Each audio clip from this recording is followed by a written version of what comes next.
Hello guys, magandang gabi. So, yun, pauwi na pala ako. Time check, 10:10. Alas 10:10. Maganda. Magandang biyahe ko ngayon. Yan, nagkikinto pala ako sa inyo. Na naman, di ko alam.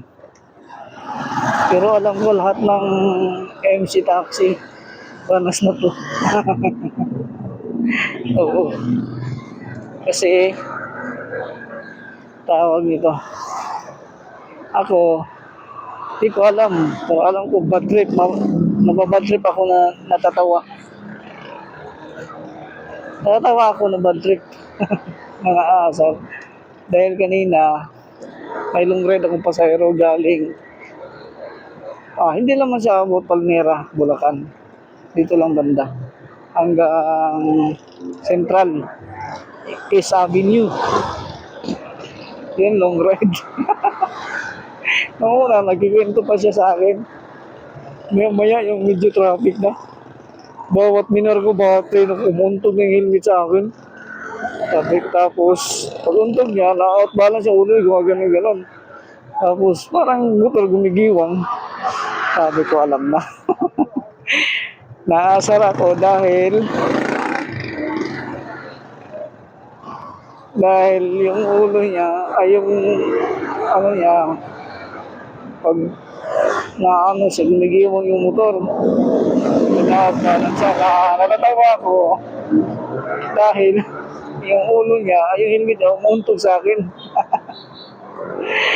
Pero sabi niya, antok daw siya dahil traffic.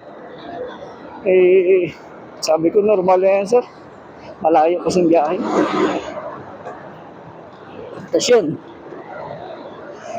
Sabi ko, okay lang, matulog ka lang, basta kumapit ka lang ng maayos.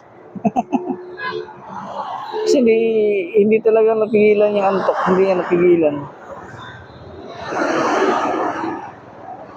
Sabi ko nga, kumapit na siya maayos, walang problema, makaidlip siya.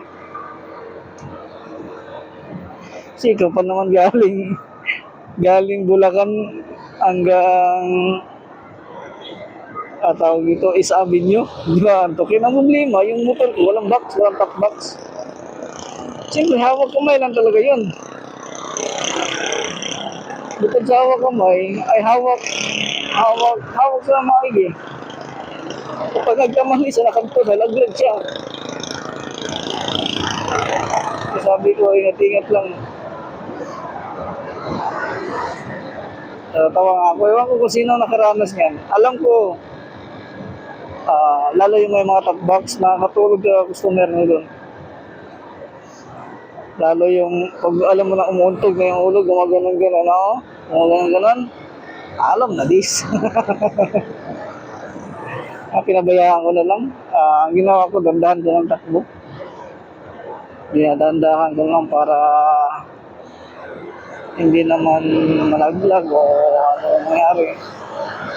Kasi hindi mo ito mapigilan pag antok ka na. Ako, minsan, hindi naman, siguro, payat, pero hindi naman masyado. Minsan, pag hindi traffic, pwede ka ito, gumagano'n ako, kung napipigilan ko, ang ginagawa ko sa sa stoplight. Kapag mahaba pa ang stop, doon, pumipikit ako. Tapos hindi ako, nakikinig sa kasama ko, ay kasabayan ko motor. Pag tumunog yung motor, umangrang na, alam na. Alam na, meron akong kaiwan. So yun, pauwi na pala ako. Hindi ko na ako kungre. Yan lang guys, salamat.